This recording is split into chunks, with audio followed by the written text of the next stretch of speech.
ရှိတဲ့ခါကျသူကတကယ်ထိုးအောက်မှာတော်ကြကြရင်ဒီရွှေထည့်ထိုးရတော့သမီးလေးဘရက်ခွက်ကနှခမ်းလေးကြိုက်လိုက်ထည့်ရွှေထည့်ထိုးလိုက်ပြီးလိုက်လို့ရှိရင်အဲ့ဒါလေးကြည့်လိုက်ရေထိုးလိုက်ပါဇက်ထဲငုံထားလိုက်ဟာပြောင်းလားဘလောင်လားဘာကြည့်ပေါ့ကွာလှုပ်နေတဲ့ဥစ္စာအဲ့ဒါကြတော့မိမသိစိတ်နေတယ်ကိုဘသူသမင်းစားမယ်တော့ကိုဝိုင်းကိုရင်းအေးလာမယ်လာမယ်သမင်းစားမလို့ပါဆုံးကအေးလာခဲ့မယ်လာခဲ့မယ်ဟိုကသူကြည့်သူ့ကိုယ်တော့ဓာတ်လုံးကြည့်နေတာပြီးလို့ရှိရင်ကြောက်ကဓာတ်လုံးလေးပါဇက်ထဲငုံပြီးထက်တာပြီးတော့မှခဏထက်သမင်းစားပြီးဓာတ်လုံးပါဇက်ထဲပြန်ငုံအဲ့ဒါအဲ့ဒီကယူဒီတိုင်းပေါ့ကွာဒါကတော့အဲ့မှတက်လာတဲ့ခါကျကိုရင်းသမင်းစားမလို့ပါဆိုအေးလာပြီဟာလာကိုရင်းလာလို့ဆိုဟိုကဒီဘောတေကပေါ်တက်ဒီမိတ်လာပါလိဆုံးမပဲဟာကိုရင်းလာပါဆုံးမပဲဒီမှာငါရောက်နေဟာဘယ်ရတော့တော့ဒီမှာလေးငါပြောဟာဘယ်ရတော့လို့ဆိုတယ်ဆိုတကားကြတဲ့တိုင်းကြီးပါလေဒီမှာငါဒီမှာရှင်းနေမမြင်ဘူးလားဆိုဘယ်ရရောက်တော့မမြင်လို့မလို့မပြောတော့ဘယ်ရသုတ်တယ်ဆိုကြတော့အဲ့မှာနင်ငါ့ကိုတကယ်မမြင်ဘူးလားမမြင်ဘူးတဲ့ဒါကြောင့်မလို့ပြောတာပေါ့တဲ့ဘယ်ရပြောတာပါညာအဲ့ဒီမှာဓာတ်လုံးငုံထားတာနေပြီးတော့ရုပ်တယ်အောင်ပြီဆိုဒရင်မောက်ကနေခုံထွက်တယ်အောက်ပေါ်ရတို့ကြတော့မှပေစစ်ဆိုနေငါမြင်လား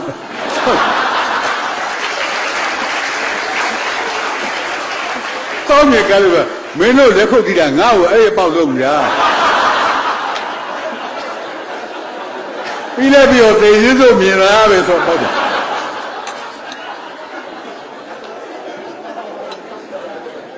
အလိုလိုမှမင်းတို့လက်ခုပ်တီးလို့ရှိရင်အစိုးရလည်းသိမကြိုက်ဘူးဘာမှညာမှမသိအစိုးရဆိုတာအစပဲယူတာ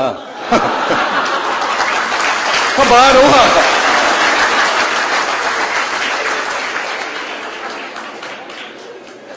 အဲ့တော့မင်းတို့ခေါင်းကချီဦးပြောသွားတယ်အကြည့်တော့ပြောသွားတယ်ဒီစရာတွေတိတ်ကောင်းပါတယ်နော်ဒါမှအောင်သိန်းကမောစရာပြောတော့လောကကြီးမှာရည်စရာရဲ့နောက်ကမောစရာပါလိမ့်ရှိနားလည်တယ်နော်တုတ်တန်ဒေသနာကိုအဘိဓမ္မာနဲ့အဆုံးသရတယ်ဆိုလို့ပေါ့အဲ့ဒါကြောင့်မလို့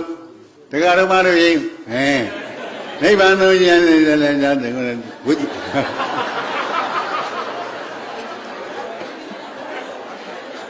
ဒီတော့ဘုန်းကြီးတစ်ပါးရှိတယ်ငါလည်းနောက်လည်းကြောက်ရသေးတယ်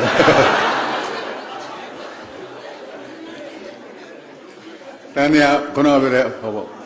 ရလဲတန်ခေါ်တာပေါ့အဲဘုန်းကြီးတစ်ပါးရလဲဟောတခါကြီးတော့ကတော့စောင့်မြင်ကန်တာဘာမှလည်းလို့မရဘူးတော့ဒီတိုင်းရှာအဲ့တော့စင်မောနေရှာတန်မြကြီးမှလည်းတဝဲလေလင်းအော်တန်မြကြီးမှလည်းတဝဲလေလင်းဟိုတကားကြီးကခမည်းလဲကျုပ်ရောက်ခမဖြစ်ခဲ့ဘူးဒါပဲကျုပ်လဲခမည်းသမဲဖြစ်ခဲ့ဘူးဒါပဲသူကပေးတာမပါဘူး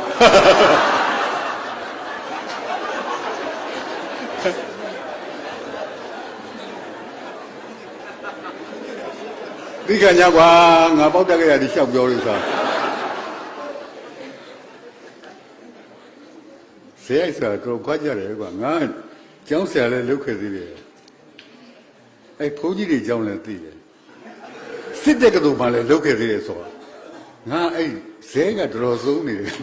အဲ့ဒါပါစစ်ဖို့ဆိုတဲ့ဥစ္စာလည်းပါဘုန်းကြီးများလူထွက်လာလို့ရှိရင်ညာဘက်တင်ရမ်းတာဘယ်ဘက်မရမ်းဘူးဟောဆိုလက်ဆက်ဂျိုင်းလေးကညှက်ထားတာအချစ်ပါ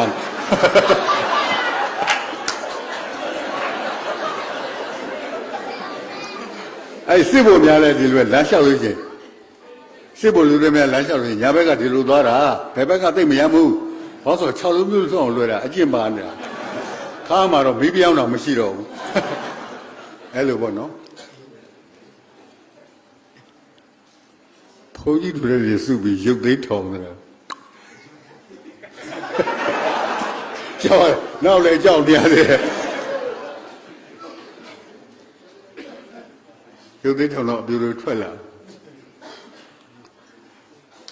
အပြူတို့ထွက်လာတဲ့ခါကျစင်တိုင်တယ်လို့ခေါ်တယ်မင်္ဂလာရေမနိုင်လေး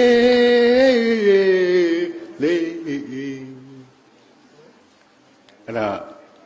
ဘုန်းကြီး3ဝါလောက်ရတယ်ဘုန်းကြီးကစင်တော့ထွက်လာတဲ့ခါကျ စင်တိုင်းလိုက်တယ်မင်္ဂလာမသမန်တိုင်းဟာဘာတော့ဒါနဲ့အပြူတော်များဝင်ဒါနဲ့မြင်းတွေပြောက်တေးကြတော့ရှင်းမပါဘူးအတန်မပါဘူးဝင်းကြီးတွေထွက်လာတော့၄၅ဝါလောက်ရတယ်ဘုန်းကြီးတွေဝင်စကားပြောတယ်ဝင်မင်းတို့တနေ့တရားဖန်သူများစီသမလည်းဝင်မင်းတရားနှထုံးပါသည်၃တုံမှသည်တလေးတုံခတ်စီမှသည်ဝင်မင်းဟာဘာတော့ဝင်နေများဝင်နောက်ကြတော့မင်းသားမင်းသမီးနှစ်ပါးလာထွက်လာကြ6ဝါ9ဝါလောက်ရတဲ့ဘုန်းကြီးတွေကနှစ်ပါးသွားသချင်းဆိုတယ်မမလည်းသိချလိုက်ပါတဲ့အာယုမမလေးတစ်ချက်လိုက်ပါတဲ့အာယုရွှေမြင့်မိုးတောင်လုံးတုံးမှပါလို့တခုံးလေးဒီတုံးမှပါလို့တခုံး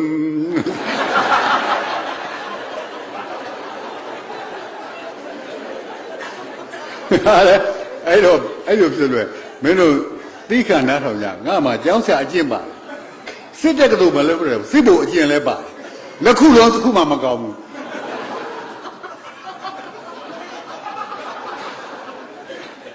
အဲ့မှာစိတ်ပုံနဲ့ကျောင်းဆရာမနဲ့ရားတာမိမကိုစိတ်ပုံပြောတယ်ထမင်းစားမယ်အားလုံးအသည့်ဖြင့်တရေဖို့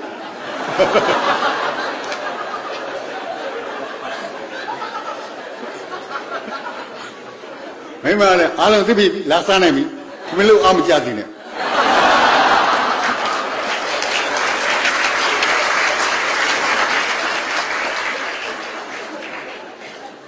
ငါအိမ်သားတဲ့မဲ့ရေတို့စက်ကုတို့အသိမြင်လားအသိမြင်တဲ့ပို့မိမလည်းအိမ်မလားလာပြီအိမ်သားတဲ့နိုင်ပြီနောက်ကိုအိမ်သားတဲ့ချင်းလည်းချောင်းထောင်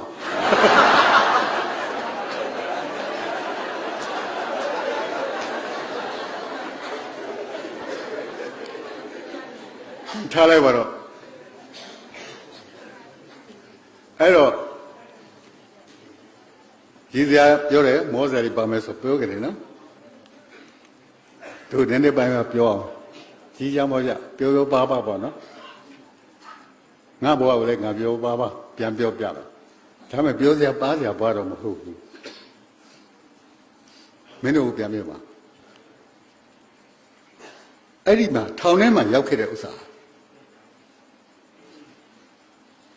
တို့တိုင်းပြည်ကအင်မတန်ကိုကြောတော်ပါလုပ်ကြတယ်ဒါကြောင့်မလို့တိုင်းပြည်ကလွတ်လပ်ရတဲ့ခါကျတော့ဂမှုရှုတို့နဲ့ဟိုဝါဒလို့ဒီဝါဒလို့နဲ့ပညာတပိုင်းတစ်စားနဲ့ထင်ရဆိုင်ကြတဲ့လူငယ်တွေရဲ့လက်ထက်ကိုရောက်တယ်လွတ်လပ်ရေး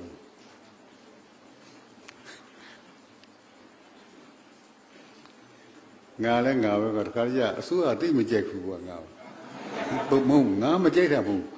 ငါပြောတာဒီအစိုးရကိုစောကားရမို့ဖြစ်သွားတာကြီးပြောတဲ့ခါကျသူတို့ကလည်းသိမကြိုက်ဘူးပေါ့ကွာဟိုဘာလဲဆိုတော့တကြီးတယောက်နဲ့အဲ့ဒီမှာအယူမတယောက်ကိုတကြီးကဘာလုပ်တယ်မသိပါဘူးကလေးရရောကလေးရတော့အဲ့အယူမကိုနိကလေးသူနဲ့ရတကြီးနဲ့တော့ကြာတော့ဟိုကဝိုင်းရိုက်တယ်ဝိုင်းရိုက်ပေါ့အဲ့တကြီးတဝဲတဲ့ရိုက်တယ်ပေါ့နောက်ကြတော့နိကလေးဘယ်သူနဲ့ရမလဲပြောချင်မှုတော့ပြောစမ်းမှာဘယ်သူနဲ့ရမလဲပြောချင်မှုလို့ဘာလို့မလဲတော်တော်ရမှန်တာပြောရိုက်တယ်တော့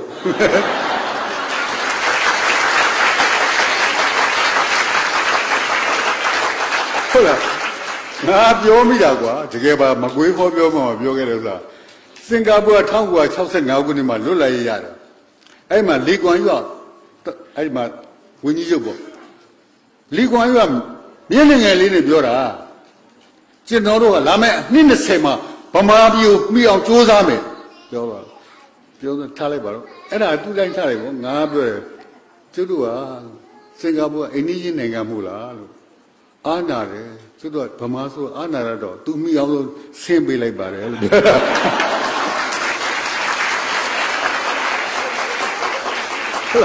အဲ့ဒါလေးပြောရခင်ဗျာမှန်တာပြောလို့ဆိုရင်ငါဟောပြောပဲပိတ်ပြတယ် တော်တို့ရွာမှန်တာပြောရိုက်တယ်တော်ဆိုတကယ်ပြောတာပါခုငါစင်ကာပူတနေ့ရပဲပြန်လာခဲ့တာချူးညိုလို့သိပါတယ်ဟိုမှာ3ပတ်လောက်ကြာတာငါသားလည်းအဲ့ဒီမှာရှိနေတော့နေပေါင်းဆယ်နေလိုက်တာပါပထမတော့နေဖို့မဟုတ်ပါဘူးအဲ့ဒါဘာလို့ဆိုငါသားကလည်းအဲ့ဒီရောက်တာစင်ကာပူငါပို့လိုက်ရတဲ့ဥစ္စာလည်းအရေးခင်းတော့တယ်မှာသူကတီကောင်သွားပြီးခဲနဲ့ပေါက်ထားဘူးတီကောင်စားပါတီကောင်စီကိုပြောတာ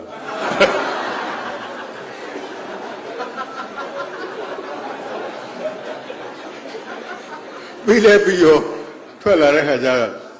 ထောင်ကိုလာကြပါမင်းဖြေလဲအောင်မဟုတ်ပါဘူးသွားကွာဆိုမရှိမဲ့ပတ်စံလေးတွေပဲဟိုမှာစင်ကာပူမှာရောက်နေမချမ်းသာပါဘူးဒီလိုပဲလုံးနဲ့ပတ်စံနေပဲမဆိုးပါဘူးသူ့ဟာနဲ့သူစားနေတယ်ထားပါတော့ငါလည်းပေါက်တက်ကရည်ချက်ကိုပြောတယ်ကွာကာထားပါတော့ကွာဆက်ပြောမကောင်းတော့ဘူးပြောအောင်မယ်ငါအဖေကတခင်ကြီးမောင်တဲ့တခင်ခင်မောင်ဦးရဲ့ခင်ကြီးမောင်ဆိုတာ2ယောက်တောင်ရင်းမှာသူတို့2ယောက်ဆင်းတဲ့ဒုံမှာစီးဦးထောင်တာနော်အဲ့တော့ငါအဖေကအတွင်း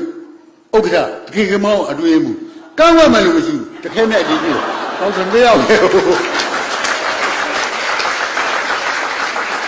တခဲနဲ့အတီးပြီးရတယ်အဲ့မှာနေတော့ငါ့ကိုတယောက်ကရှိသေးတယ်ဘယ်သူလဲဆိုသခင်မတောင်းတာကြားဦးလိမ့်မယ်အကိုဝင်းဝင်းတော်တယ်သခင်မတောင်းကအဲ့မှာတောင်ကြီးတောင်ပနာလေးစီမှာဝက်ကတိဆိုရွာရှိတယ်အဲ့ဒီမှာဘုန်းကြီးပါလဲရှိတယ်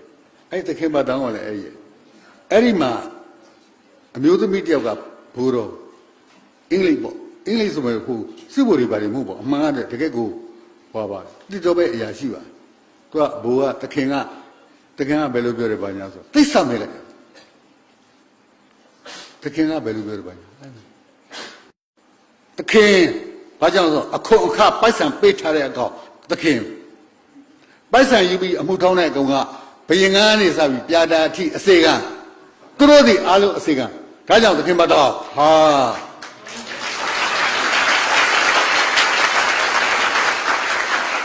စွတ်ဒီမနေတော့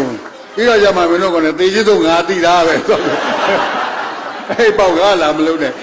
မြောက်ပေးနေတာမင်းတို့ကလည်းငါလာပြီးတော့ဘယ်လိုကောင်းနေမှလဲငါကြောက်တာပြီမင်းတို့မြောက်ဥက္ကလာတပြေးနဲ့မင်းတို့လို့တဲ့ဟိုရွာသားကြီးကလည်းနေရသည်တဲ့အဲ့လိုလုပ်တဲ့ခါကျတော့မှသခင်အဲ့ဒီမှာ YMBA စီအောင်ဆက်သွားတဲ့ခါကျတော့လက်အုပ်ချီစရာမလိုဘာကြောင့်လဲဆိုလို့ရတနာ3ပါးမှပါလက်အုပ်ချီစရာမလိုအဲ့တော့ကအင်္ဂလိပ်တူအရေးပိုင်ဘာညာမျိုးတော့မှမဟုတ်ပါကျွန်တော်တို့အဲ့လိုလုပ်တဲ့စီမှာလက်အုပ်ချီစရာမလိုဒါဖြင့်ဆရာတွေပဲလုပ်အောင်လဲဆရာတွေကိုပြောလို့ရှိရင်ယူသေးစွာနဲ့လက်ပိုက်ပြီးပြောဟာမင်းအဲ့လိုလုပ်တာအဲ့ဒီမှာဟင်္ဒရာမှာငါပြောလိုက်တဲ့စကားနည်းနည်းလက်လွန်သွားတယ်ပါဇက်လွန်သွားတာပေါ့လက်လွန်တာမဟုတ်ပါဇက်လွန်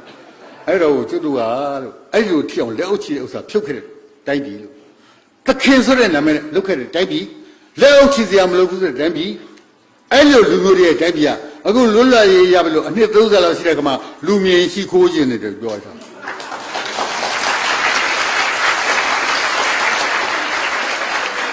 မီးကိုပိတ်ကြည့်ရောဟာဒီမီးပိတ်ပြထားတကယ်ငါဒီတိုင်းပဲကြောင်တောင်ထိုင်းရတယ်အဲ့မှာအခမ်းအနားမှုကောက်လဲကိုနဲ့တက်လာတယ်ဆရာကြီးများလုံးနေအေးငါရှုပ်မယ်ကွာလို့မီးပြန်ဖွင့်လိုက်လို့မဟုတ်တာမနာပြောရိုက်တယ်တော်ဆိုလို့တို့ကမနာပြောရိုက်တယ်တော့ဟုတ်လားတို့ရောမနာပြောရိုက်တယ်ဟုတ်ငါတကယ်ပြောတာပါကိုယ်စိတ်ကိုမနဲ့ရှိရမှာပေါ့မဟုတ်ဘူးလားဘာလို့လက်ဥချရမှာအားနာပါတယ်ဒါမှပြောမှာဟုတ်အဲ့တော့ပြန်ပြောမယ်ငါလည်းပဲဒီပြောချင်တာလျှောက်ပြောမှာနော်ပ ပြီးတော့မှဝိုင်းနာပြုတ်တဲ့ခါကျမှအချုပ်ကိုရောက်လာလိမ့်မယ်ကိုယ်စားဘာမှန်းကိုမသိငါပြောနေတာဘာမှမသိသေးဘူးဘာဥဒေမကိုမင်းတို့မသိသေးဘူးဟုတ်တယ်မလားဟုတ်တယ်ငါလည်းမသိသေးဘူးတွေ့ရကြုံရတွေ့ရရှောက်ပြောသွားမှာအဲ့ဒါနဲ့ကွာပြောအောင်မလားငါအဖေကအင်္ဂလိပ်ရောက်မထားဘူးကျွန်းစားဗမာကျောင်းမထားတယ်ဘာသိမှလဲကလေးတယောက်လေ9တန်း6တန်းလေအသက်9နှစ်10နှစ်လေဟုတ်လားမူလာတန်းကတော့ထားလိုက်တော့ပြီးပြီထားလိုက်တဲ့ခါကျဗမာကျောင်းမထားအင်္ဂလိပ်စာသင်မပြီးဘူးသင်တယ်တပတ်မှတစ်ခါတော့သင်မင်းမတက်လေရတယ်ဘာတက်တော့ဆို ABCD ရတယ်နောက်တစ်ခါလေစတွေပါလိမ့်ရောက်ရတယ် CAT ကကြောက်ကြွဝင်ခဲ့ဆိုဘယ်စိတ်ပေါ့ဒါလေးတော့ရတယ်ဒူးတို့ဓာတ်ဆိုမသိဘူးဟုတ်လားဒူးဓာတ်မင်းတို့နားလေဘယ်နေရာမှာဓာတ်တော့ဘယ်နေရာမှာဒူးဘယ်နေရာမှာ dit မင်းတို့ငါမသိဘူးအဲ့မှာစစ်ဖြစ်သွားတာကောင်းလေးတွေကောင်ပြောကောင်းလေးတွေတေချာမှတ်တာမင်းတို့အဓိကထားပြောမှာငါ့ကိုဘာပြောလဲဆိုတော့ငါမဟာဝိဇ္ဇာကွာငါဒီ distinction position 1ဟိုရှိခေတ်ကဆိုရွှေစိတ်ပေါ့ဒါပေမဲ့ဒီပြေကျရွှေရမရှိတော့ဘူးအဲ့တော့ရွှေစိတ်တောင်မရလိုက်ဘူးအဲ့လိုရောက်ခဲ့တာ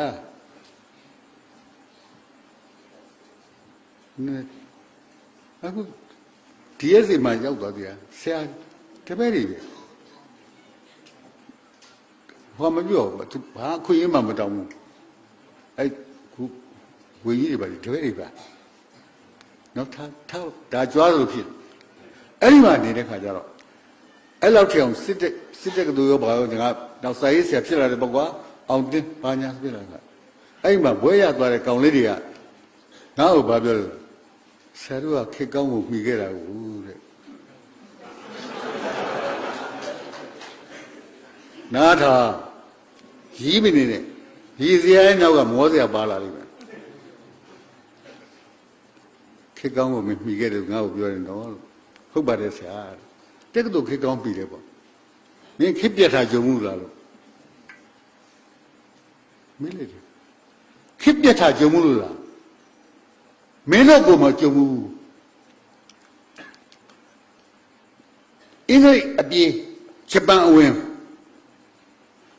ဂျပန်အပြေးအင်္ဂလိပ်ဝင်ဘုံတွေချလိုက်တယ်ဆိုလို့စားဟာမင်းတို့ကဘုံချတဲ့သတ္တနာပြည့်တယ်ဆိုတာမင်းတို့ကရုပ်ရှင်နဲ့တွေ့ဘူးလားငါကထွက်ပြေးကြရတာကွာဟုတ်တယ်ကိုရှိမှတယ်စက်သက်မှပြီးတော့ရှေ့တင်သေးသွားတဲ့ကောင်စောလေးဆိုတဲ့ကောင်ဘုံကြီးမောင်မှာတက်တယ်ကြလို့မလို့ဘုံကြီးတက်တယ်ကြလေဆိုအလောင်းရှာမရဘူးကြိုလို့မရဘူးမင်းကြုံမှုသလားလို့ပြာဘုံကွာပြေးပြီးတော့မှတောကနေပြန်လာတဲ့ခါကျပြာဘုံပဲတွေ့တာကို့အိမ်နေရာမမှတ်ဘူးတကယ်ပြောတာမင်းအကုန်လုံးတလင်းတောင်ကြီးပြာဘုံကြီးဖြစ်သွားတဲ့ခါကျကို့အိမ်နေရာမမှတ်ဘူးတော့မင်းတကယ်ပြောတာအဲ့တော့ဟိုတိပင်ကတို့အိမ်ရှိကအဲ့ဒါပြနေကြရတာငါအဲ့ဒါသူပြောတာအဲ့ဒီမှာမှ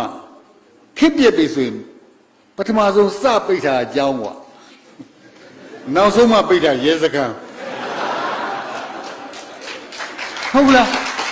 ဘာဒီကောင်နဲ့စွတ်လက်ခုပ်တီးနေဘာမှလည်းမသိပဲနဲ့ရဲစခန်းပိတ်တာသဘောကျနေတာမသိဘူးဘယ်လိုကောင်းနေတော့ဒီမြောက်ဦးလားကောင်းနေစိတ်ကြည့်ပါတယ်ကွာငါပြောရတယ်ဆိုအကုန်လုံးငြိမ်းသွားလို့ပြန်ဖွင့်လို့ရှိရင်ပထမဆုံးစဖွင့်တာရဲစခန်းနောက်ဆုံးမှဖွင့်တာအကြောင်းဘယ်အကြောင်းလဲသိလားမူလနာကြောင်းပဲကလေးတွေဒါပဲမလွတ်မဘူးဘယ်ချိန်ဘုံဆောင်မှမသိဘယ်ချိန်စက်စက်ပြေးမှမသိပဲနဲ့အဲ့ဒီချိန်မှာကြီးခဲ့ရတာပညာမတတ်ဘူးဘာမှလည်းမတတ်ဘူးအဲ့ဒီမှာမှဂျပန်ကိုတော်လာမယ်ဖက်စစ်ကိုတော်လာချရမယ်ဘာညာဆိုလွတ်လိုက်တယ်မလို့ဘိုးရောင်ဆန်းတို့ဘာလို့ပြည်သူရဲဘော်တွေဘာတွေအကုန်လုံးပေါ်လာတော့ပေါ်လာတဲ့ချိန်ကမှတခါတည်းဟာလွတ်လိုက်ရမယ်ဖက်စစ်တော်လာရေးဘာညာပေါ့ကွာလွတ်လပ်ဖို့ကြံစီရင်ကွဲအကြမ်းမနီးနဲ့လက်နဲ့ဆူရပြီအမှုကိုသုံးရပြီဥရေထုံးနဲ့အညီ စေကံကြကြအာနာဖီဇံတပိတ်မောက်ရမိတွေးချင်းနှောလိုက်ချင်းသည်တို့ဘာတွေလာတုံးကြီးနေရဲ့အလုတ်ကိုဆက်ဆုပ်လေပြီးဒေါ်လာမိုးရေးသူတွေးပြီးအသက်နဲ့လဲလို့ဆိုသားဝင်ပြီထိုလူလူကရင်ဆိုင်တိုက်ပွဲဆင်နွှဲပြီးဗမာတမတော်ရဲဝရဲမေများအသိရှိပြီးကြောက်ရင်လွဲတကယ်ရဲမှမင်းဖြစ်ပြီးလူငယ်တွေစိတ်ဓာတ်များဟာဘူရုပ်ပေါ်မှာတီးအိမ်ကျချင်းကိုအိုးမဲသုံးလို့တိုက်ကြပြီးရန်လူကအပေးလို့တော့တချို့ကမကြီးအိုးအဲ့ဓာတွေလွတ်လာရတော့ကြံကြနှောင်နေသည်ဗမာမြေပုံကိုသွေးတဲ့ရေးဖို့လိုပါပြီမတရားလဲတို့မခံပျောက်ကြတတ်ဖွဲရန်ညီဟာတွေးပါပဲရိုက်တယ်အောင်သိန်းတော့16ဆက်ခွန်လေဟာပညာသင်မှုကိုသတိမရတော့လွတ်လပ်ရေးဒါပဲအဲ့ဒီမှာပြည်သူရဲဘော်ကလည်းရဲဘော်တွေကိုအထင်ကြီးလိုက်တာတက်မတော်ကလည်းဒီတက်တဲ့မတော်တဲ့ကောင်တွေကိုတကယ်ပြောတဲ့တက်မတော်စုမတိနဲ့မင်းဟောလားအလကားနဲ့ငါဘာငါပြောတဲ့ဥစ္စာဒေမမှုလှုပ်ထန်တဲ့ရာဇဝမှုဖြစ်ကုန်လိမ့်မယ်သွေးနေတာရဲ့ချွေးနေတာရဲ့စစ်တိုက်တဲ့နေရာဝဲအသက်ဆုံးညာလေးတော့တဲ့တဏှာလောက်ဆရာငယ်စားတော့ရာဝဲအစင်းလည်းခံရှာတယ်ဆိုတတိကုန်းနဲ့ရဲ့ဗမာတမတော်ကြီးကိုသာဝင်နေစွန့်စားတဲ့သူတွေရဲ့ကျေးဇူးကိုမျှော်တွေးလို့ဗမာသွေးကိုနှမပေးချင်မှာတဲ့အဲ့တော့မှတယောက်ကရန်သူတွေကိုအသေးနှက်နဲ့ရန်သူတွေကိုအသေးနှက်နဲ့စေတနာရှိလုံးလို့ပါကွယ်ပူပြီးပြောဖို့ရဟဲ့ဒိုကြီးတော်ကြီးကိုပါငါပေးမယ်ကောင်းဘူးလားယူမယ်ဗမာတိုင်းမှတ်သားကြဝဲနစ်ပေါ်တိုင်းပြည်မာတကယ်စစ်သည်အပေါင်းကိုကောင်းမွန်စွာရဲ့ကြိုက်ထားလို့ရပေးလို့အင်မတန်ရေးယူတယ်အဲ့ဒီလိုဗမာတမတော်ကိုပတတ်နိုင်တယ်လို့ကူပါကြဖို့နမူနာပြလို့ကျွန်တော်များဆိုပါတဲ့ဟာဂီတာစိမ့်မောင်တို့ဆိုတတ်တဲ့ချင်းရဲဘော်တွေကမျက်ရည်ကျတဲ့ဂျူဘလီဟောမှာ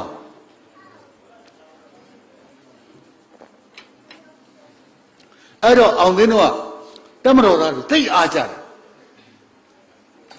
အဲ့ဒီမှာပါသွားလိုက်တဲ့ခါကျတော့ပြည်သူရဲဘော်နောက်ကြတော့ငါဆိုရှယ်လစ်ပါတီတဲ့ပါသွားတဲ့ခါကျတော့တော်ပဲကွာဘယုတ်ဒုက္ခပေါ့ဘာမှလည်းသိကြမို့ကိုယ်ကလည်းသိနာလဲမို့တကယ်ကြတဲ့ခါကျဒီဘာမှအခြေခံပညာအတွေးကိုသိမရှိဘဲနဲ့နိုင်ငံရေးတွေပါသွားတာတို့လိုကောင်းနေမှာအဲ့လိုအများကြီးပဲသူတိုင်းပြည်အဲ့လိုဖြစ်သွားတာဒီဗမာပြည်ကြီးမှာအစင်တန်းနူးလို့ညဉ့်ညမ်းမှုတွေဖြစ်ပေါ်နေတာဟာသေချာစွာစဉ်းစားလိုက်ရင်ပညာအခြေခံနဲ့လို့သာပါတီတွေကွဲပြားအလွယ်လွယ်မှာဖြစ်ပေါ်နေတာဟာပညာမရှိလို့စိတ်နေမမြင်ကြတာဝမ်းနည်းစရာယခုခေတ်ကြီးမှာတွေ့နေရတာကလေးတငယ်များမှာဗစကားစပယ်ရာတရင်စားလျှောက်သီးဆေးပြားရေကားရောင်းတဲ့မြေပင်တော်ဟာတကြောရောအော်ကားရောင်းနေရရှာရသမျှအမြတ်ကလေးများနဲ့ရောင်ရဲတင်းတင်းပျော်ရွှင်ကပညာမရှိလို့အခုလိုဖြစ်ရတာဟာသူတန်းပြည်အဲ့လိုဖြစ်သွားတာရုပ်တရက်ကြလို့ချင်းအောင်သိန်းကတချင်းဆိုပြနေလေလို့ထင်လိမ့်မယ်ဒါပေမဲ့တမိုင်းကိုပြောနေတော့တချင်းနေဟုတ်ဘူးလားအဲ့လိုဟာတွေမှာငါပါတော့နောက်ဆုံးကရင်ကတော့ခုတန်ရစ်တစ်ကတော့ခု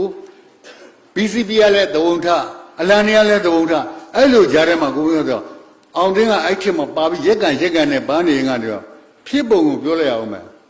ငါလည်းတမိုင်းနဲ့ပါရစ်တီနဲ့ဘာမှမသိပါဘူးကွာဘာမှလည်းအသုံးမကျပဲနဲ့ကွာသိလားဟဲ့ကောင်အဲ့တောင်ရင်းကြီးဖားစားပလာမှာငါစီဝဲမှုအမေဖားစားပလာအဖွဲ့အစည်းမှာစီဝဲမှုဆိုတော့အထင်မကြီးနဲ့စီဝဲမှုကြီးရှိတယ်ငါအောက်ကချာပရစီဘယ်အိမ်သွားလိုက်ဘယ်စာသွားပေးလိုက်ဘယ်ရွာသွားဖိတ်ခေါ်အဲ့ဖိတ်စရာယူသွားပါအဲ့ဒါဟာဒါမှငါမဟုတ်လိုက်ပြီတိုင်းပြည်နဲ့လူမျိုးတွေအောင်သိန်းကကောင်းတော့ကောင်းမှာဘာကောင်းဆိုရှက်ဖို့ကောင်းတာပေါ့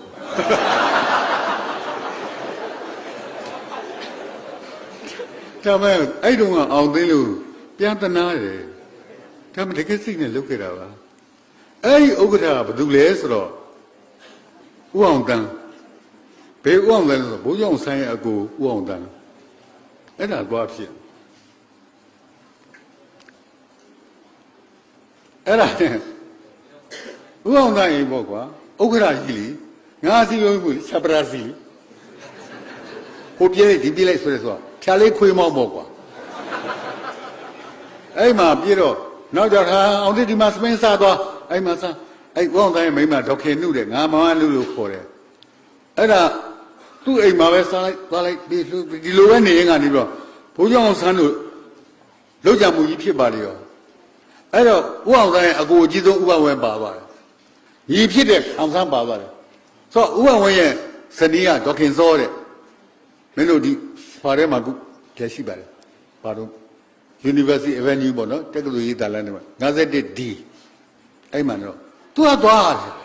အောင်သိမင်းဒီမှာနေလိုက်တဲ့ဟာအမနေရတာပေါ့မဟာနုတို့နဲ့အဲ့လိုနေတာအဲ့ဒါနောက်ကြတော့သူတို့နဲ့ရက်ကန်နဲ့ပိုင်းကပြောကွာနိုင်ငံရေးတဲ့ဘယ်လိုလုပ်ပြီးတော့ပါသွားလိုက်တယ်မသိပါဘူးပါသွားရင်ကနေပြီးတော့မှငါဆိုရှယ်ပါတီရဲ့ရောက်ပြီးတော့မှခရိုင်စီယိုမှုတွေပါဖြစ်လိုက်သေးတယ်ဗျာမင်းပေါ်သေးသေးမလဲနဲတဲ့ခရိုင်နေမဟုတ်ဘူးမင်းနောက်ဆုံးပဲကြတော့အဲ့မှာတရက်ကနေပြီးပြေးတဲ့ခါကျတော့အဲ့တရက်တော်တော့တိုင်းတက်တော်သိမ့်ပြီးကွန်မြူနစ်ပါတီကသိမ့်ပြီးဒီနေ့မနေ့တုန်းကဖြစ်လိုက်တဲ့တရဟာတမိုင်းကြီးတစ်ခုကိုပြောင်းလဲသွားပြီအမေတခင်တန်းတွေ့မင်းကငါထောင်ထဲကကြားနေတာမှတ်မိတယ်အဲ့မှာပြောတဲ့ကကြတော့တောင်ကြီးပြန်ပြီးတော့ဘာလို့အင်းစိန်ကတောင်တဘိုးလေးထက်ရောက်တော့ရန်ကုန်သွားလို့မရတော့တောင်ကြီးပြန်ပြီးတော့တောင်ကြီးမှာရောက်လဲရောအဲ့မှာတင်းမှာငါနဲ့ခွန်တန်းမှာတူတူလေးကောင်ခွေးသားစီကင်ဆွဲကောင်မှာခွေးသားလို့ဆက်လဲဝင်ငယ်တဲ့တငယ်ချင်းမှာတည်းကလည်းဆဲတာခွေးသားအဲ့မှာဟဲ့အောင်လေးတဲ့မင်းခဏလိုက်ခဲ့ဦးပါဆိုဟောပါတယ်ဟောရောင်မေးနဲ့သူနဲ့မြင်းလေးနဲ့ပေါက်သွားပြီးတော့じゃခဏဆိုဖမ်းတာပါရော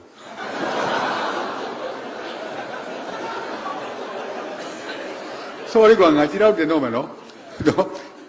ဘာလို့အောက်ကသွေးကြတော့မှငါဖမ်းသွားပြီးထောင်ထဲထည့်ထားတော့ဟာတော့ကျုံးနေဘာမှမသိညာမသိဒီကြံကလည်းကြကနေအဲ့ဒီမှာနေဦးမှာဟာစိတ်ကတော်တော်ညစ်လားတို့နောက်တော့ရင်းလို့ရဖြစ်တာမို့လဲဒီလိုပဲပေါ့အရှိပဲဘူးစီမျောလိုက်ပြန်တော့ဒါပဲအဲ့လိုနဲ့ပဲထောင်ရှင်းဆိုပြီးနေကြရတာပေါ့ကွာနောက်ကြတော့ငါတရက်လွတ်မလို့တရက်လွတ်မလို့လဲအဲ့မှာသခင်ကျော်စိန်ဆိုတာရှိတယ် तू ကသခင်ကျော်စိန်က तू ကသူ့ကိုဖမ်းမယ်ဆိုတာရိပ်ပြီးတယ် तू ကသခင်ကိုကလှင်တယ်လေငါတာမဟုတ်ဘူးမလဲကောင်းအဲ့တော့ तू ကဖမ်းမယ်ဆိုတာရိပ်ပြီးတော့ तू ကလွယ်အိတ်ကြီးနဲ့ Burmese Economics Life စာဘာမှစီးပွားရေးပြဿနာကအဲ့တော့တက်ကတူမှာပြဋ္ဌာန်းထားတဲ့ဘောဂဗေဒစာအုပ်ကြီး तू ကအဲ့ဒါဘာလာတယ်အဲ့တော့ထောင်ထဲရောက်လာတာတနေ့လို့နေလေးကိုနောက်ကြတော့မလွတ်တော့ငါစိတ်ညစ်လာပြီးတော့ဦးကျော်စိန်လို့ကျွန်တော်အင်္ဂလိပ်စာသင်နေတယ်ပြောတင်းလကွာတဲ့တင်တာပေါ်တယ်ဆိုတော့ဘာသာအုပ်မှလည်းမရှိဘူးအဲ့မှာချိုတကူးဆက်ကလားရှိတယ်ဒီကောင်ကတငယ်ချင်းဒါမဲ့ကိုယ်တယ်ငယ်တယ်ဒါမဲ့အဲ့ဆိုလဲဆက်လိုက်မေးလို့ဘာညာအဲ့လိုနေတာကြောပါရဲ့အဲ့လိုကလားဒီကောင်ကဝါတာဟဲ့ကလားဒါပဲဟိုခေါ်ရကွာဟိုရိုးသေးဟဲ့ကောင်ဟဲ့ကလားဒါပဲဟဲ့ကမင်းငါဓာတုစာအုပ်တော့ဝယ်စမ်းကွာဗလာစာအုပ်ဟောကဝယ်လာပါတယ်အဲ့ဒီမှာသင်ရတာ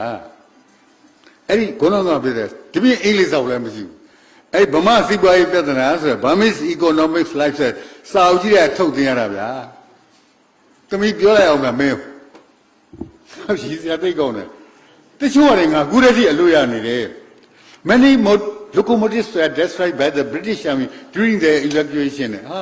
many locomotives ဆိုတာမိသားကောင်းတယ်မိသားကောင်းတော်များစွာကိုဗြိတိရှ်တပ်ကဖျက်ပစ်ခဲ့တယ်တဲ့သူတို့ဆုတ်ခွာတဲ့ခါမှာတဲ့အဲ့တော့စစ်ကြီးပြီးတဲ့ခါကျဘယ်လောက်လိုတယ်တန်လန်းကဘယ်လောက်လိုဒါအတွက်ပြတာငါအဲ့ဒီစာကြောင်းတွေအင်္ဂလိပ်စာသင်ခဲ့ရတယ်ဘာမှမသိညာမှမကြီးနဲ့ကောင်မဟောတကယ်ဖြစ်တာ there lies a very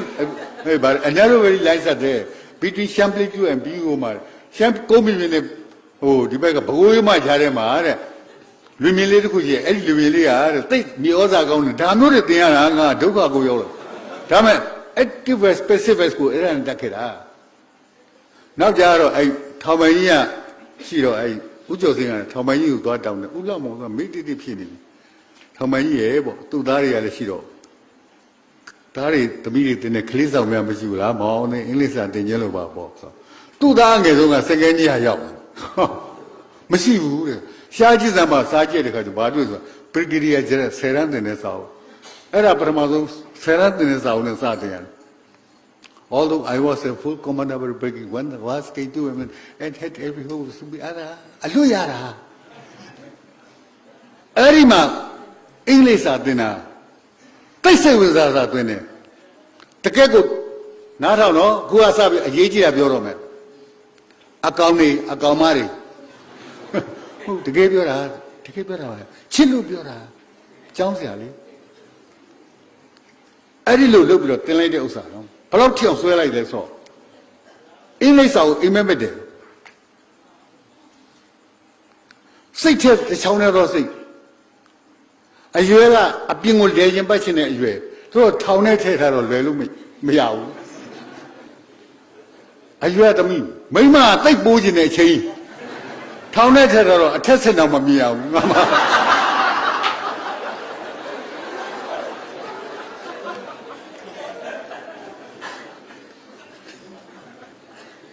အဲ့ဒါနဲ့ပဲမကွေးထောင်ပို့ရောမကွေးထောင်ကြတော့လူတွေကများတော့တိတ်သိငင်းများဘူးအဲ့မဒါတောင်မှအဲ့ထောင်ပိုင်းကြီးကလည်းဗျာခုလေးငါစိတ်ထဲမကောင်းဘူးဒီလူကြီးမတွေ့တော့အဲ့စာအုပ်ကလေးပြန်တောက်ထားလိုက်တယ်ခုနကဆယ်တန်းစာအုပ်ကလေးသူ့သားအငယ်ဆုံးကြိုင်နေဟာဒါတော့ပြန်တောက်လိုက်ဟာဘာတတ်နိုင်မှာလို့ထောင်ရောက်တဲ့ခါကျအဲ့မှာဦးတောင်းတယ်ရှိသေးလားတော့မသိပါဘူးသူက supply officer အဲ့ငါရဲ့ဒီခုနကပြောတဲ့ဦးကျော်စင်းရဲ့တငယ်ချင်းပေါ့အဲ့လူကလည်းလူတစ်မျိုးဘယ်လိုလူမှန်းကိုမသိဗမာဝိထုကိုမဖတ်ဘူးအင်္ဂလိပ်ဝိထုပဲဖတ်တာဟာအဲ့လူကလည်းတောင်းတင်ရတဲ့သူတို့ချင်းကတငယ်ချင်းတွေဆယ်တန်းတော့တောင်းတင်နေမသိတဲ့တိုင်အောင်သိန်းကအင်္ဂလိပ်စာသင်ရင်လို့ပြောဆိုဟာငါအင်္ဂလိပ်စာသင်ငါမှစာအုပ်ကမရှိဘူးကွာတဲ့ဝိထုတွေဟောက်အမဲမဲလင်းနဲ့ဟိုကသူတို့ချင်းတငယ်ချင်းဆဲရဆိုမင်းဝိထုကြီးတွေဒီကောင်းလေးသင်လို့ရမလားကွာနှုတ်ကပြန်ရှာအောင်မယ်ဆိုတဲ့ခါကျရှာတော့မှဟိုးတစ်တယ်မှာကြိုးကြပိုးတော်နဲ့ကြိုက်တယ်မန်ခိုးတပီးပြန်ချိဆို1928ခုနှစ်ကဆယ်ရန်ပြထားခဲ့တဲ့စာအုပ်အဲ့ဒါလေးပါတော့အဲ့ဒါဆက်သင်ရတယ်နော်ငါဆယ်ရန်စာအုပ်ကြီးပဲနော်အဲ့ဒါနဲ့မကွေးထောင်မှာတကအဲ့ရနေတောင်လေးဆောင်ပြန်ပို့တော့လူကမရတော့ဘူးနောက်ဆုံးရပြေထောင်သွားဆိုပြေထောင်ပို့တော့ပြေထောင်မှာအကုန်လုံးသာရရတွေပဲအကုန်လုံးဒီမှာစုပြီးတော့အကုန်လုံးတောင်လေးကတောင်လေးပေါ်တော့အကုန်လုံးစုနေပြေထောင်စုဖြစ်သွားတော့ပေါ့ပြေထောင်မှာသွားစုတာဆိုတော့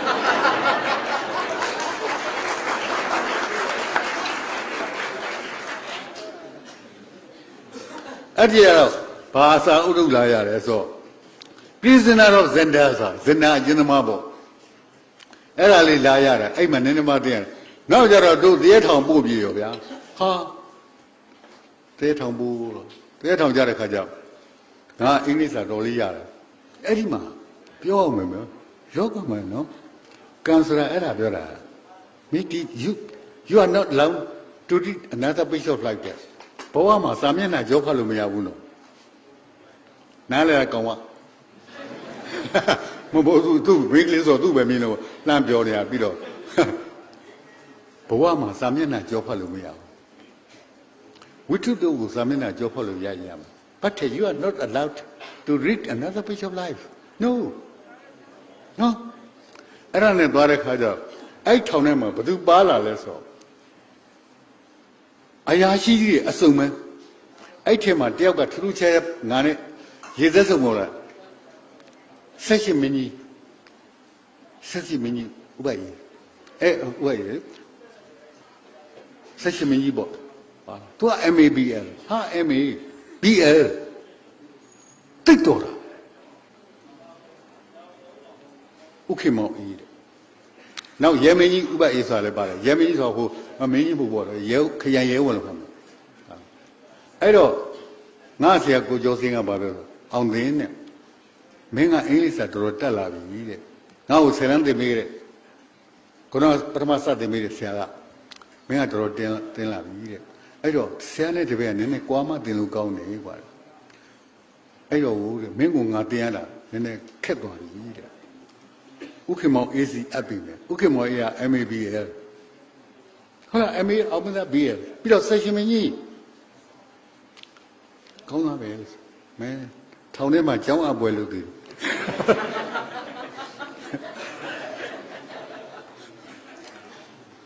မောင်တင်ကအင်္ဂလိပ်စာကျွန်တော်သင်ပြီးတယ်သူတော်လေးတက်ပါပြီတဲ့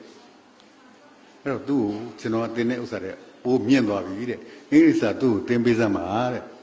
ဆိုတော့ဥက္ကမောင်ကစဉ်းစားကြည့်တယ်တင်လို့ရမလားမရဘူးလေရန်ကဘယ်လိုအကောင်လဲပေါ့ရှားပါလေထောင်းထဲကိုလုပ်ပြရတယ်အဲ့တော့မှသူဖတ်နေတဲ့ဥစ္စာဘာလဲဆိုတော့ Tales from Shakespeare ဆို Shakespeare ရဲ့ Tales ကိုစကားပြေနဲ့ပြန်ရေးထားတာဒီတို့ဆရာမပြဌာန်းတာမဟုတ်ဘူးကဘာမှာကိုသိနာမည်ကြီးတယ်စကားပြေနဲ့ပြန်ရေးတဲ့အခါမှာမူလပြဿနာရဲ့ယတ္တပေါ်အောင်ရေးနေမယ်ဆိုနာမည်ကြီးတယ် Charles Maryland ဆက်ကဘာကျော်မိမကြီးရဲ့စာအုပ်အဲ့မှာသူက The Tempest ပထမဆုံးဝတ္ထုဖတ်ကြည့်စမ်းနဲ့ငါပြန်ပြောဆိုအဲ့ဒီမှာစလုံးတစ်လုံးလားနှစ်လုံးလားမသိဘူးအဲ့ဒါ vocabulary ငါမသိဘူးဒီနှလုံးတော့ကျွန်တော်မသိဘူးပေါ့အေးဟုတ်တယ်အဲ့ဒါဘာပဲပြီးတော့ငါပြန်ပြောရပါတယ်အဲ့ဒါနဲ့တင်တာအဲ့ဒီမှာနေတော့ထောင်ထဲမှာဆိုတာဒီတိုင်းကိုဖဲဝိုင်းရှိတယ်ကွာအဲ့ဒီမှာမင်းတို့လိုဟိုပြခေမို့တပည့်တမှုခေအပြင်းပြရိုက်ကြတာတပည့်တန်းတမှုပါညာအဲ့လိုငါတနေ့ကျတော့ဒီဘက်မှာထိုင်နေဒါမှငါကြွားနေတာနော်ဒါမှငါကြွားတာဟာအကြောင်းပဲမဟုတ်ဆိုမင်းတို့မှတ်လို့ရပါတယ်အဲ့ဒီမှာငါ English Digest ဆိုစာအဲ့ခုနကပြောတဲ့ဘာလို့ဟိုလားတရက်ထောင်ရောက်တဲ့ခါကျတော့ B class မှာပေးတဲ့စာကြည့်တဲ့ကိုသုံးခွင့်ရတယ်အဲ့တော့အဲ့မှာထုတ်တော့အဲ့မှာ English Digest ပါတယ်အဲ့မှာဘာဆိုဆောင်းပါးလေးဆိုတာ Grants of Burma ဗမာပြည်တို့ရှိကရင်များဆိုတဲ့အကြောင်းကိုပါလာတော့အဲ့ဒီမှာကရင်လေးဟိုဘာလဲအင်္ဂလိပ်ရဲ့အပေါ်မှာသစ္စာရှိတဲ့အကြောင်းဘာတွေရေးထားတယ်ပေါ့ကွာထားလိုက်ပါတော့အကြောင်းအရာတွေငါမပြောတော့ပါဘူးအဲ့တော့ငါကရင်ရတဲ့သဘုံထားနေချင်းအဲ့မှာမျိုးတော့အဲ့မှာကိုကျော်စင်းကငါဆရာကိုမူရင်းဆရာကိုကျော်စင်းကဖဲဝိုင်းထဲမှာထိုင်လို့ဥပအေးကလည်းအဲ့မှာထိုင်လို့ခုနရဲမင်းရဲပါရဲဝန်ပေါ့ခရင်ရဲဝန်ထိုင်တော့ငါကိုကျော်စင်းတို့ကဖဲထုတ်ခလိကနေဘာလဲကွာဒီမှာနားထောင်ဆိုတော့ငါအဲ့ digest ဆရာဟောဖတ်ပြန်နေပြီးတော့မှပြီးသွားတယ်အဲ့ဒါကြောင့်ဖြစ်တာဗျာငါမေးအဲ့တော့ကဖဲကင်ပြီးတော့နေတဲ့ခုနကပြတဲ့ခရံရဲဝန်ဥပအေးကဖဲချက်ကလေးကိုင်းနေတာလှည့်ပြီးတော့နောက်ကြည့်မောင်သိမင်းအဲ့ဒါပါတော့ဟာငါလန့်သွားတာသူရှိတယ်လေငါလက်ကခွေးလို့ဟာခွေးပြတဲ့ဒုလောက်စီကောက်တော့လန့်ဟာဟုတ်တယ်ဘာတော့လဲဆိုဟို English Digest ပါလို့တရားလေးပြရတယ်မင်းကတော့အမျက်အထွက်ဆုံးမှာပဲကွာငါရှိတယ်မင်းတို့တင်းသွားတာခု၄လလောက်ပဲရှိတယ်မင်းက Digest ပတ်နေပြီနော်ဟမ်မင်းတို့ပြောချင်တာဘဝဆိုတာဘာလဲ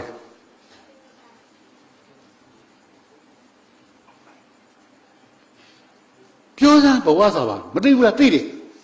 ခုပြောစမ်းတမီးပြောစမ်းဘဝဆိုတာဘာလဲဟာ if you don't ask me I know but if you ask me I don't know မမေးရင်သိတယ်မေးရင်မသိတော့ဘူးအဲ့ဒါမဟုတ်ဘူးလားတမီးမွေးမလာလို့ရှိရင်ဘဝဖြစ်မလားမွေးတဲ့ဥဝဲခောက်သေးသွားပြီရှိတော့အသေးလေးမွေးလာဘာမှဖြစ်ဘူး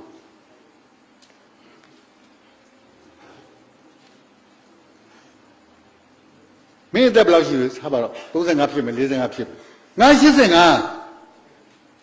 အဲ့ဒါအချိန်မဟုတ်ဘူးလားအချိန်မပါဘဲနဲ့ဘဝဖွဲ့လို့ရလား Life is made up of time ဘဝဆိုတာအချိန်နဲ့ဖွဲ့ထားတာမင်းဘဝကိုတန်ဖိုးလို့ရှိရင်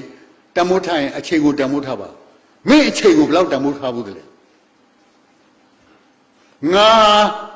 သူများဖမ်းလို့ထောင်ထဲရောက်သွားတဲ့4-5 လပြီလွတ်လိုက်တဲ့အချိန်ကငါဘဝကြီးတစ်ခုပြောင်းသွားတယ်အဲ့ဒီအချိန်ပဲ